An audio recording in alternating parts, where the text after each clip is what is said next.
The shack where I was born and the dream no one believed in. I was born on October 30th, 1960, in Villa Fiorito, a slum on the outskirts of Buenos Aires. We were 8 siblings, all crammed into a house with no basic sanitation. My father, Don Diego, worked as a bricklayer, and my mother, Dona Toda, worked miracles with almost nothing. From a young age, football was my escape. At 3 years old, I was already controlling a rag ball. At 9, I joined the Cebollitas, the youth team of Argentinos Juniors, undefeated for 136 matches. At school, no one took me seriously. I was short, skinny, and looked fragile. But once the ball started rolling, everything changed. I transformed. While many dreamed of becoming doctors or engineers, I wanted to get my parents out of poverty with my feet. Many laughed at that. They said I'd never go pro, that football was an illusion. But I was already sure. I was born for this. I slept hugging the ball, trained on dirt ground, and dribbled like my life depended on it. Because it did. For me, there was no plan B. Either I became a player or I stayed in that hole. And even without knowing it, the world was already starting to pay attention to me. The debut, the pressure, and the weight of being the new Pelé. I debuted for Argentinos Juniors' first team at 15. When I stepped on the field, it felt like I was dreaming. On my first play, I nutmegged an experienced defender.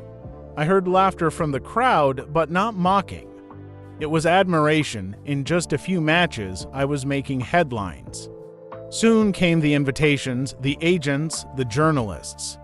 Everyone wanted to know who this skinny kid with the cheeky face and genius feet was. The pressure grew. They started calling me the new Pelé. That made me uncomfortable. I respected Pelé, but I wanted to be Maradona. I received ad offers, party invites, promises of fame. My family watched it all in shock. We still lived in the same humble house, but I was already making more money than any adult we knew. I tried to stay grounded, but it was hard. Fame is expensive. I started hanging out with opportunists, got into controversies, and had to learn fast who was truly on my side.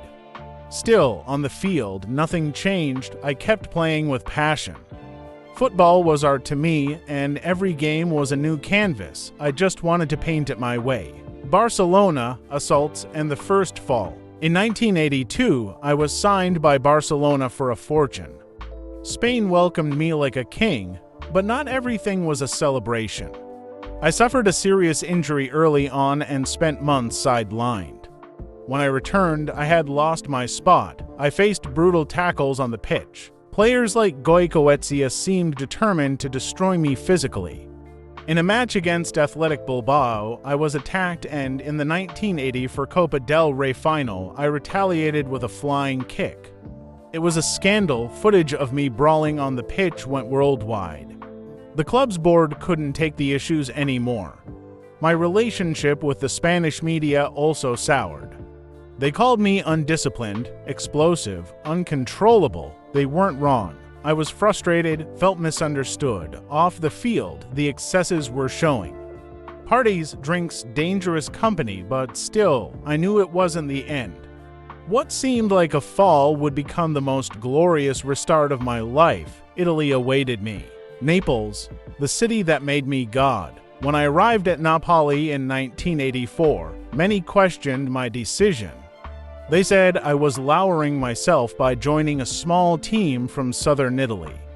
But I saw something different, a passionate people, a city marginalized by the wealthy north. I felt at home. They gave me unconditional love, and I repaid with magic. In a few years, we took Napoli to the top, Italian champions in 1987 and 1990. The South had never achieved that. The city exploded with joy, endless celebrations. They painted murals with my face, called me God. I felt invincible, but that worship came with a price. The local mafia got close, offering parties, women, drugs. I accepted.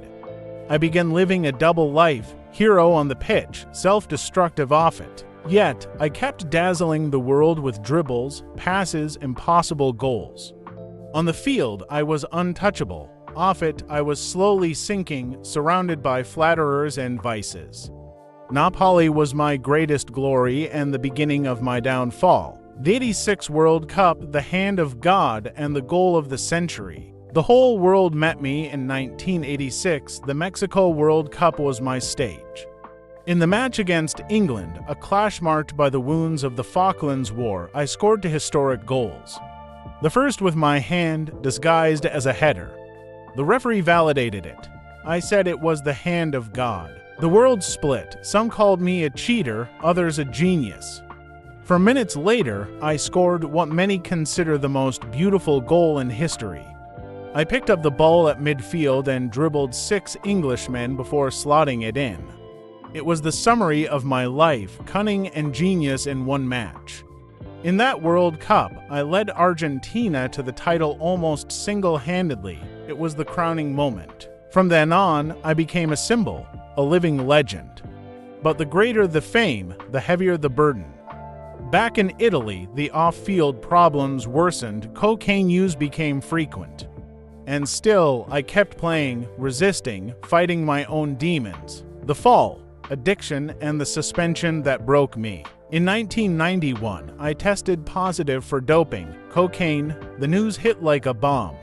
I was suspended for 15 months. The press, which once worshipped me, now crucified me. Friends disappeared, contracts were broken, I isolated myself. I went through crises, relapses, even threats. I tried to come back in 1994. At the World Cup in the USA, I started well, even scored a screamer against Greece. But then came the second blow. I tested positive again, this time for ephedrine.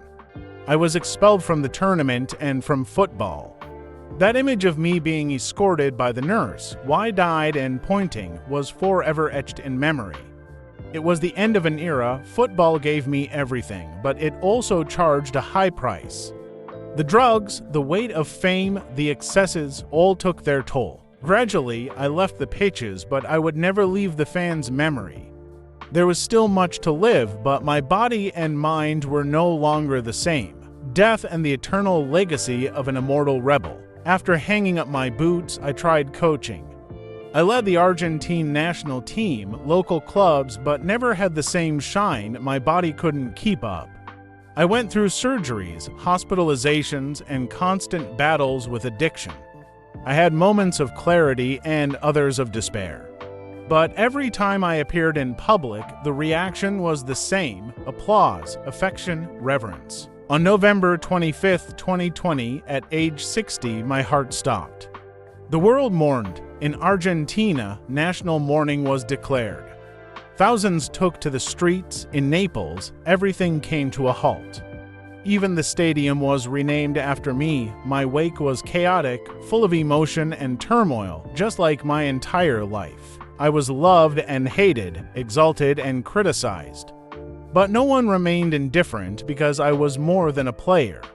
I was a symbol, a reflection of human contradictions. I made mistakes, but also gave joy to millions.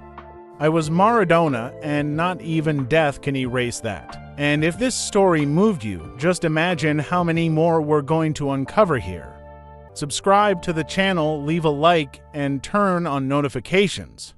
That way, you won't miss a single journey told by the very ones who lived it from beginning to end.